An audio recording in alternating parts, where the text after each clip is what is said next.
हमारे धर्म ग्रंथों से लेकर विज्ञान भी आज पुनर्जन्म की बातों को लेकर उलझन में पड़ा है। इसीलिए आज हम आपको एक ऐसी घटना के बारे में बताएंगे जिसे जानने के बाद आप भी पुनर्जन्म की बातों पर विश्वास करने लग जाएंगे।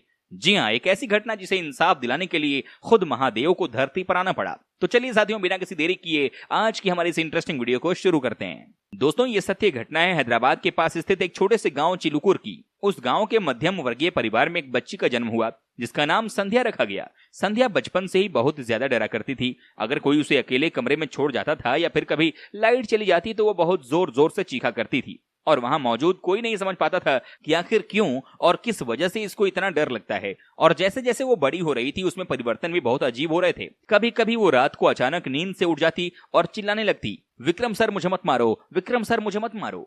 तब तुरंत उसके पेरेंट्स को लगा कि उसने कोई बुरा सपना देखा है। उन्होंने उस बात को वहीं पर टाल दिया।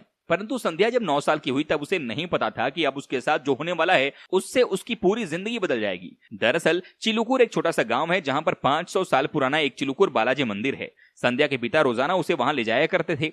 एक बार की बात है, जब संध्या 9 साल की थी तब उसके पिता चिलुकुर बालाजी मंदिर ले गए। जब वहां पर वो दर्शन कर रही थी उस समय वो एक छोटी बच्ची थी, तो उसके ऊपर से भगवान की घंटी उसके सर पर आ गिरी और इतने से ही वो बेहोश हो गई, जिसके कारण उसके माँ बाप बहुत ही ज्यादा परेशान हो गए। क्योंकि वो एक छोटा सा गाँव था और वहाँ सभी लोग एक परिवार के समान ही रहा करते थे, तो सभी को बहुत ज्यादा चिंता हो रही थी। जब कुछ समय बाद संध्या को होश आया तो उसने सबसे जो प्रश्न किया, तो उस प्रश्न को सुनकर उसके माँ बाप के साथ साथ वहां मौजूद सभी गाँव वालों के भी रोंगटे खड़े हो गए। उसने अपने माँ बाप से कहा कि आप कौन हैं और मैं कहाँ हूँ। उस समय सभी को लगा कि शायद सिर पर घंटी लगने की वजह से इसकी याददाश्त चली गई है। फिर सबने उसको याद दिलाने की कोशिश की कि तुम संध्या हो, तुम हमारी बेटी हो। पर उसने वापस से जवाब देते हुए कहा कि आप सभी क्या कह रहे हैं, मेरा नाम तो प्रियंका है और मैं हैदराबाद में रहती हूँ। और वो सबसे पूछने लगी कि विक्रम सर कहाँ हैं। उन्होंने मेरे साथ बहुत गलत किया है और मैं उन्हें कभी माफ नहीं करूंगी। उन्हें मैं सख्त से सख्त सजा दिलवा कर रहूंगी। अब गांव वालों के दिमाग में तो ये बात समझ ही नहीं आ रही थी कि आखिर ये लड़की बोल क्या रही है। परंतु उसके माँ बाप के दिमाग में एक बात खटक रही थी, क्योंकि अक्सर रात को नींद में उठकर विक्रम सर मुझे मत मारो, विक्रम सर मुझे मत मारो ये बात कहा करती थी। जिसके बाद उन्होंने उसकी कहानी में थोड़ा भरोसा दिखाया और उससे कहा कि बताओ तुम्हारे साथ आखिर क्या हुआ है। अब वो 9 साल की बच्ची जिसका पुनर्जन्म हुआ था और पिछले जन्म में वो प्रियंका थी जो हैदराबाद में रहती थी, उस 9 साल की बच्ची ने बताया कि मेरी उम्र 24 साल थी और मैं दिखने में बहुत ही ज्यादा खूबसूरत थी। ऐसे में एक मल्टीनेशनल कंपनी से मुझे जॉब के लिए ऑफर आया। मैंने भी तुरंत हामी भर दी, क्योंकि बात मेरी जिंदगी की थी। मुझे जॉब करते करते 2 से 3 महीने हो चुके थे, लेकिन मैं एक बात महसूस कर रही थी कि जो उस कंपनी के सीईओ थे जिनका नाम विक्रम चंद्रा था, वो हमेशा मेरे ऊपर बुरी नजर रखते थे। जब भी उन्हें मौका मिलता तो वो मुझे हाथ लगाते और मुझे टच करने के बहाने ढूंढा करते थे। मैं उनकी बहुत सारी हरकतों से परेशान हो चुकी थी, परंतु बात मेरी जॉब की थी, क्योंकि वो जॉब बहुत ही अच्छी थी और मैं उस जॉब को छोड़ना नहीं चाहती थी। और ये सब कुछ मैं बर्दाश्त कर रही थी। लेकिन एक दिन विक्रम सर ने मुझे अपने ऑफिस में बुलाकर कहा कि एक जरूरी फाइल लेकर आज तुम मेरे घर आना, मैं तुम्हारे प्रमोशन की बात करने वाला हूँ।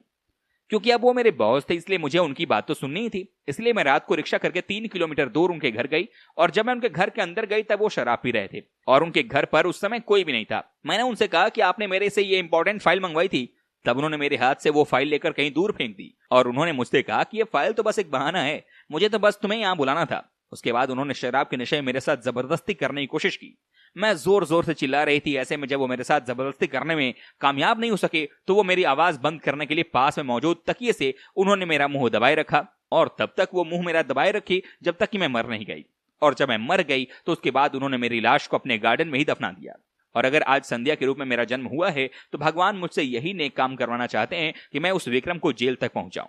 क्योंकि सभी गांव वाले अनपढ़ थे तो उनको ऐसा लग रहा था कि ये लड़की शायद घंटी गिरने की वजह से पागल हो गई है। परंतु उसके माँ बाप बचपन से उसे देख रहे थे, उसकी अजीबोगरीब हरकतों को जानते थे। उसकी वजह से उन्हें ऐसा लग रहा था कि शायद ये बात सच है। इसलिए वो तुरंत संध्या को लेकर हैदराबाद गए।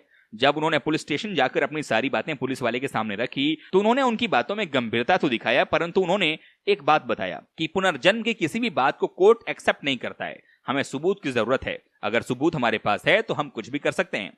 क्योंकि संध्या को यह बात याद थी कि विक्रम ने प्रियंका को कहां दफनाया है। इसके बाद पुलिस वारंट के साथ विक्रम के घर पहुंची और संध्या की बताई गई जगह पर खुदाई करना शुरू कर दिया।